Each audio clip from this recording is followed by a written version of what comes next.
할렐루야. 오늘은 디모데후서 3장 14절에서 17절 말씀을 중심으로 선한 일을 향할 능력이라는 제목으로 함께 말씀을 나누기 원합니다. 질문을 먼저 하나 좀 드리죠. 선한 일을 할 수 있는 능력은 무엇일까요? 이 땅에는 가난한 부자가 있고요. 부유하지만 가난한 자가 있어요. 오늘 우리 교회가 또 우리 지체들이 영적으로 좀 변화되어서 하나님 원하신 모습 나가기 원합니다. 작년 말부터 저에게 주었던 마음이 하나님 우리 교회의 영적 기류를 바꿀 것이다 라는 마음을 주시면서 새해를 시작하면서 비상하라 라는 주제를 가지고 표를 가지고 우리가 출발을 했습니다. 5개월을 지나면서 이제 6월달을 맞이하면서 우리 교회 안에 놀라운 하나님이 행하시는 일들을 기대하게 되었는데, 그러기 위해서 더욱더 우리가 기초가 좀 튼튼해야 되겠다라는 그런 마음을 가지면서 오늘 말씀을 준비했어요. 손흥민 선수를 먼저 예를 좀 하나 들지요. 너무 잘 알고 있죠.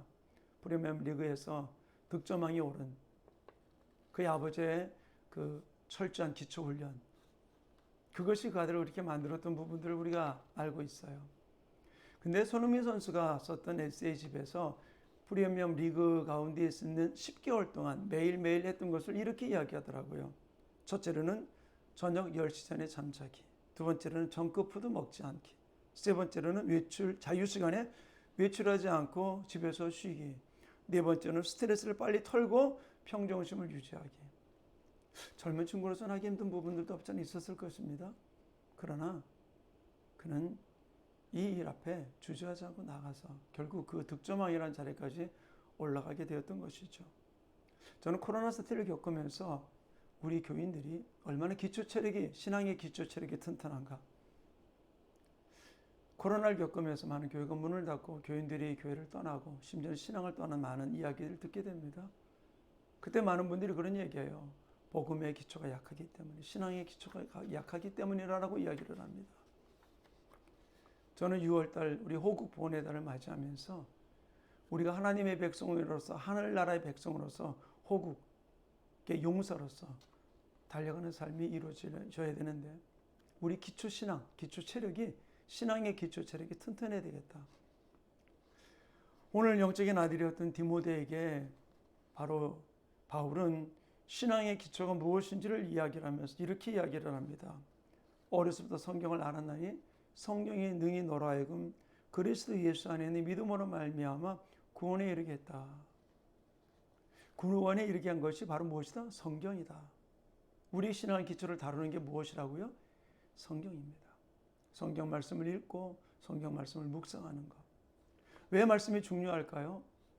바울이 전도 여행을 다니다 에베소 교회에서 목회할 때입니다. 그 목회를 하고 난 이후에 에베소 교회를 떠날 때 에베소 교회 장로들과 교인들을 모아놓고 마지막 고별 설교를 할 때 이렇게 이야기를 합니다. 사도행전 20장 32절에 내가 지금 여러분을 주와 및 그 은혜의 말씀에 부탁하노니 그 말씀이 여러분을 능히 든든히 세우사 거룩하게 하심을 입은 모든 자 가운데 기업이 있게 하시리라. 사람에게 부탁한 게 아니고 장로들에게 부탁한 게 아니라 주와 은혜의 말씀에게 부탁한다. 그러고 하는 이야기가 바로 무엇입니까? 그 말씀이 여러분을 능히 든든히 세우고 거룩하게 하고 기업이 있게 하리라 라고 이야기를 해주고 있죠. 사랑하는 성도님, 문제와 여러 가지 환경 앞에 흔들리지 않고 굳게 설 수 있는 게 바로 무엇이라고요? 성경 말씀이에요. 말씀의 기초가 없으니까 여러 가지 문제 앞에 흔들리면서 코로나니 이러니 저러니 이런 이 핑계 저 핑계 되면서 하나님 앞에 나오지 못한 일들을 우리가 찾아볼 수 있죠. 그래서 바울은 영적인 아들 디모데에게 계속해서 이 말씀의 기초가 왜 중요한가를 이야기를 해주고 있어요. 16절 17절에 모든 성경은 하나님의 감동으로 된 것으로 교훈과 책망과 바르게 함과 의를 교육하기에 유익하다라고 이야기를 하고, 그 다음에 바로 이야기하는 것이 바로 무엇입니까? 성경은 하나님의 사람을 유능하게 하고 그에게 온갖 선한 일을 할 수 있는 능력을 주신다라고 얘기해주고 있어요. 바로 우리가 신앙의 기초 훈련, 말씀 훈련을 받지 못하니까, 말씀을 모르니까 성숙한 신자로 나아갈 수 없고 성령 충만하지 못하니까 흔들릴 수밖에 없는 것이죠. 우리들이 이 땅을 살아가면서 얼마나 말씀 앞에 붙들려 있습니까? 성경 말씀 얼마나 읽었습니까? 잊어먹어 다 읽어도 다 잊어먹어. 아니요. 콩나물에 물을 주듯이 계속 물을 주는 것이죠. 손흥민 선수가 매일매일 리그 가운데 잠자는 거, 먹는 거, 모든 것을 했듯이 우리가 매일매일 성경 말씀을 읽고 묵상하고 말씀 안에 나아갈 때 그 말씀이 우리를 유익하게 만들고 우리를 선한 일을 행할 수 있는 능력이 하나님의 사람으로 세워가게 될 줄로 믿습니다. 당신은 하나님의 능력의 주인공입니다. 아멘.